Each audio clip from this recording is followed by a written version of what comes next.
Ming Shiue was born in Taiwan, but his family immigrated to Minnesota when he was a young boy. He attended Alexander Ramsey High School in Roseville, Minnesota, and while attending this school, he developed a crush on his algebra teacher, Mary Stauffer. This crush developed into an obsession, and this obsession followed him through to adulthood. Welcome to this episode of Human Wreckage. In this episode, we talk about the case of Ming Shiue and how an obsession led him down a dark path. Brace yourselves, this is messed up. Let's get into it.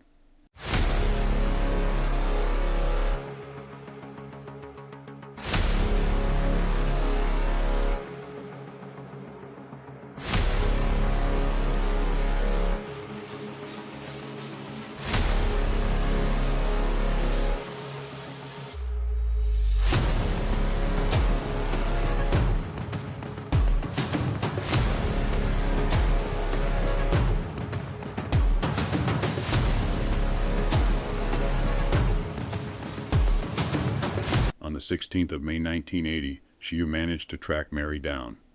She had been in a beauty salon in St. Paul with her 8-year-old daughter, Elizabeth.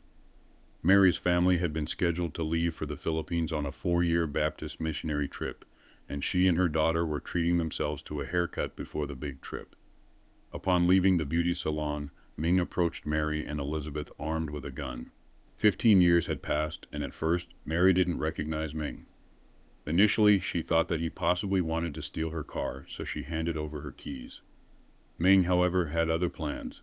He forced Mary and Elizabeth into the car and ordered Mary to drive north. Mary drove to a remote wooded area in Anoka County, where Ming tied her up alongside Elizabeth and stuffed them into the trunk of the car.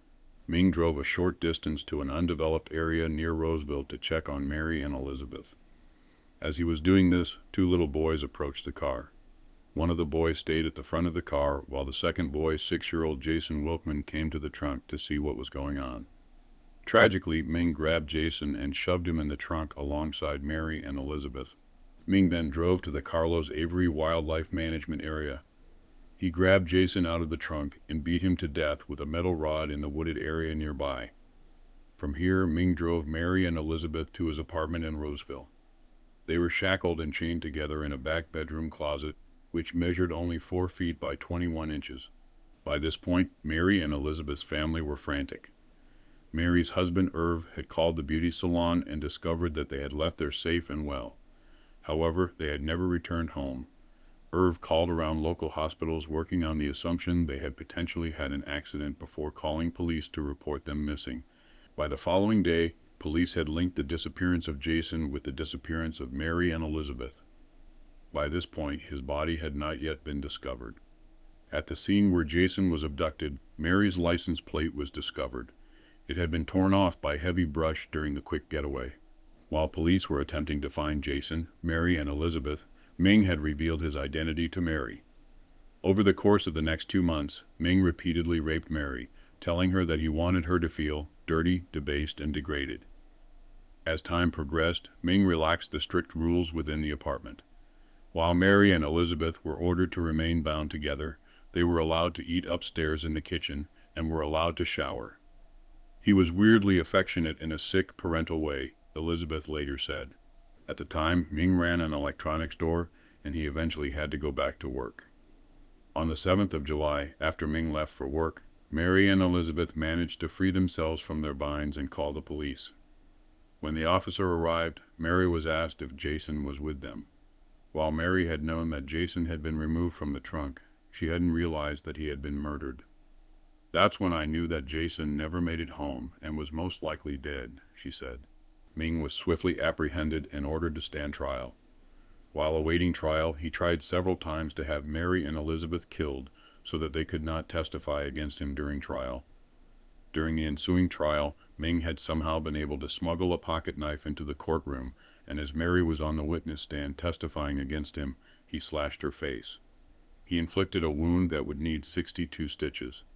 Following the outburst, Ming was bound to his chair during court proceedings. Ming was found guilty and sentenced to 40 years for the murder and another 30 years for the kidnapping. He had reached a plea agreement wherein he directed investigators to Jason's body in return for first-degree murder being taken off the table. This meant that Ming could be up for parole in as little as 30 years. In 2010, Ming was back in court for a commitment hearing as he was up for a parole consideration in the summer. Prosecutors were seeking to keep Ming locked up under the state's civil commitment law meant for dangerous sex offenders. This would mean that if Ming were ever released, he would be committed to the state's sex offender program.